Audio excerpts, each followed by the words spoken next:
पुरुषों की जो सेक्सुअल क्षमता है वो क्या इंक्लूड करती है, इसके लिए हम लोग बहुत कम बातें करते हैं। ओवरऑल जो हेल्थ इश्यूज है। नमस्कार दोस्तों, स्वागत है। हम लोग आज एक नया टॉपिक शुरू करने वाले हैं। इसमें उसको हम बोलते हैं मेल सेक्सुअल हेल्थ, जिसके लिए हम लोग बहुत कम बातें करते हैं। लिटरेचर भी बहुत कम अवेलेबल है और लोग बहुत कम बातें करना चाहते हैं इस चीज के बारे में।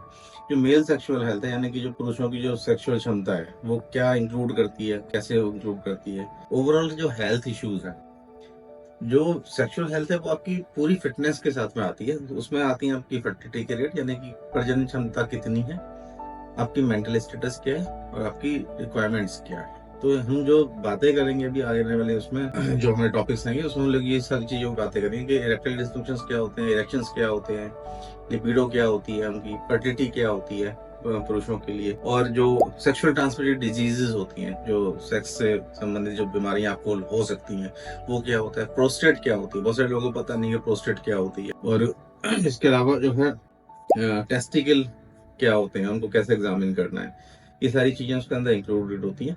तो वन बाई वन हम लोग करेंगे इस बारे में बातें। सबसे पहले आता है आपका इजैकुलेशन, इरेक्शंस एंड इजैकुलेशंस। इरेक्शन जो है वो क्षमता है पुरुष की जिसमें वो लिंग जो है इसका कितने देर तक, कितनी अर्ली उसका तनाव आता है, और इम्पोर्टेंट जो होता है कितनी देर तक वो तनाव रहता है उसका उस लिंग के अंदर। ये that is erection basically. Ejaculation जो है जिसमें कि वो स्खलन होता है, उसका वीर्य स्खलित हो जाता है। ये दोनों टाइम बड़े इंपॉर्टेंट होते हैं, क्योंकि जो महिलाओं का जो इरेक्शन, जो ऑर्गाज्म टाइम होता है वो पुरुषों के मुकाबले में कंपेरेटिवली ज्यादा होता है। तो ये एक लर्निंग कैपेसिटी है, ये सीखने की चीज होती है कि आपको कैसे उस पीरियड अपने टाइम को बढ़ाना है, इरेक्शन के टाइम को, और एजुकेशन को कैसे होल्ड करना है आप।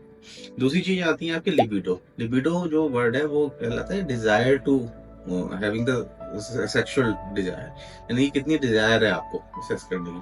कई बार होता है जो हमारे पास आते हैं कपल्स, उनको डिजायर नहीं होती है सेक्स करने की, तो ये that is a word libido, इसका जो अलग से यूज होता है। इसके अलावा जो एक चीज आती है फर्टिलिटी। फर्टिलिटी को हम कहते हैं जिसमें प्रजनन करने की क्षमता कितनी है पुरुष के अंदर। जैसे 3-4 वर्ड्स उसमें आप लोग जब वीजे का एग्जामिनेशन कराते हैं तो उसमें वर्ड यूज करते हैं, ओलिगोस्पर्मिया, एजुस्पर्मिया, या स्पर्म काउंट इज एडिकेट। तो जो ये वाली जो वर्ड है, जैसे ओलिगोस्पर्मिया मतलब जो स्पर्म काउंट है आपका वो कम हो जाता है। जो नॉर्मल काउंट होता है वो 60 मिलियन से 100 मिलियन तक होता है, लेकिन अगर वो 20 मिलियन से उससे कम हो रहा है तो दैट इज ओलिगोस्पर्मिया। एजुस्पर्मिया का मतलब ये है कि आपके उसमें स्पर्म बन ही नहीं रहे। स्पर्म ना बनने के कारण बहुत सारे होते हैं, उसको हम लोग फिर किसी वीडियो में आपके साथ शेयर करेंगे। अभी जो मेन टॉपिक्स हैं उनके लिए करते हैं। दूसरी चीज मैंने बताई थी वो प्रोस्टेट। प्रोस्टेट जो है वो ऐसी ग्लैंड होती है जो पुरुष की जो पेशाब का जो रास्ता होता है उसके दोनों तरफ होती है। बिल्कुल जो पेशाब की थैली होती है जहाँ से वो निकलती है पेशाब की नल की, उसके दोनों तरफ होती है। और ये एज बढ़ने के साथ साथ इसका साइज भी बढ़ता है। तो वन शुड नो कि प्रोस्टेट होती कहाँ पर है और उसके सिम्टम्स क्या क्या होते हैं। जब ये बढ़ती है साइज में तो उसमें पेशाब रुकता है, बार बार आता है, कई बार रात में, कई बार पेशाब अगर उठना पड़ता है आपको, या कई बार ब्लड आ जाता है, कंटिन्यूस इरिटेशन रहती है नीचे की तरफ को, तो उसमें बहुत सारे रीजन हैं जिसमें प्रोस्टेट बढ़ जाती है। उसमें बिनाइन प्रोस्टेटिक भी बढ़ सकती है, उसमें स्क्रीनिंग करते हैं जिसमें प्रोस्टेट में कैंसर भी हो सकता है उसके अंदर। इसके अलावा उसके प्रोस्टेट के अंदर आपको कैल्शियम जमा हो जाते हैं या इन्फेक्शन की वजह से आपको बार बार अर्जेंसी होती है। तो वो एक प्रोस्टेट के बारे में जानकारी हम आपको एक पूरे डिटेल में आपको नेक्स्ट वीडियो में देंगे। इसके अलावा होते हैं टेस्टिस। टेस्टिस जो होते हैं, जो जिसको आप अंडाकार जो आपकी रचना है, उनको ना एग्जामिनेशन करना बहुत जरूरी है। जैसे हम कहते हैं फीमेल्स में सेल्फ ब्रेस्ट एग्जामिनेशन होना चाहिए, यानी कि जो स्तन की जांच है वो रेगुलर करनी चाहिए। ऐसे ही हम पुरुषों को बताते हैं कि जो टेस्टिस की जांच है वो दोनों टेस्टिस की सेल्फ करनी आनी चाहिए आपको, है ना।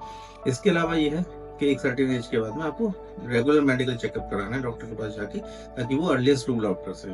क्योंकि जो टेस्टिस में जो कैंसर होते हैं उनके ना सिम्टम्स जल्दी से नहीं आते हैं, अर्ली स्टेज में नहीं आते, और वो जब ट्यूमर्स बड़े हो जाते हैं तब बाद में पता चलता है कि या चोट लग जाती है किसी वजह से या खून जमा जाता है, तब देन रियलाइज करते हैं पेशेंट कि हाँ उनका टेस्टिस बड़ा हो गया साइज में, और जबकि वो ऑलरेडी बड़ा हो चुका होता है ऑलरेडी। तो ये एक एग्जामिनेशन करना आना बहुत जरूरी है। इसके अलावा आती है जो है सेक्सुअली ट्रांसमिटेड डिजीज, जिसको आप एसटीडीज बोलते हैं। एसटीडीज में आपको ये समझना जरूरी है क्योंकि एचआईवी बहुत ज्यादा प्रेवलेंट है और अभी भी बहुत ज्यादा कारगर इलाज उसके है नहीं। तो how to take the protective steps जिसे बोलते हैं, वो एक रखना है, सिंगल सेक्सुअल पार्टनर आपको सेलेक्ट करना है। इसके अलावा गोनोरिया, सिफिलिस जैसे मान लीजिए या क्लैमिडिया जैसी डिसऑर्डर्स हैं, जो कि सेक्सुअल ट्रांसमिटेड डिजीज के तौर पर फैलते हैं, उनको कैसे आपको रोकना है, कैसे जानना है अर्ली लक्षण क्या होते हैं, इनको भी हम आगे उसमें कवर करेंगे। और इम्पोर्टेंट चीज इसके अलावा आती है मेंटल हेल्थ। जो मेल सेक्सुअल हेल्थ की मेंटल हेल्थ की जो बात करते हैं, that is a fear of performance, जिसे हम बोलते हैं कि वो अधिकतर पुरुषों को लगता है पता नहीं वो परफॉर्म कर पाएंगे या नहीं कर पाएंगे। दूसरा एक फियर होता है stress related with the sexual components, तो वो उसके लिए हम बात करेंगे। तो आपको जो फियर ऑफ परफॉर्मेंस है वो हमेशा पार्टनर के साथ शेयर करके आप उसको कंप्लीट कर सकते हैं, जिसको हम कवर करते हैं relationship with the partner. Relationship with the partner में ये चीजें होती हैं कि आपको पता होना चाहिए कि आपका पार्टनर को क्या रिक्वायरमेंट्स हैं, उसकी क्या डिजायर्स हैं, उसकी क्या प्रेफरेंसेस हैं, आपकी क्या प्रेफरेंसेस हैं, आप क्या चाहते हैं, वो भी आपको उसमें डिस्कशन करना पड़ेगा। ये एक इम्पोर्टेंट पार्ट है रिलेशनशिप विद पार्टनर, जिसमें कि आप अपने आप को डी स्ट्रेस करते हैं, जिसमें आप जानते हैं कि आपके पार्टनर का टाइम क्या है, उसकी वैल्यूज क्या है आपके एक्ट को लेकर। तो एक इम्पोर्टेंट चीज हो जाती है, इसको हम लोग वन बाय वन उसको कवर करते रहेंगे आने वाले वीडियोस में। पहले जब हम शुरू करेंगे तो आपको पूरा एक स्ट्रक्चर एनाटॉमी के साथ में बताएंगे क्या क्या पार्ट्स होते हैं, कौन कौन से हिस्से होते हैं और कैसे कैसे प्रेजेंटेशन होते हैं बीमारियों के। तो उसमें मैं नेक्स्ट वीडियो में शेयर करता हूँ। धन्यवाद।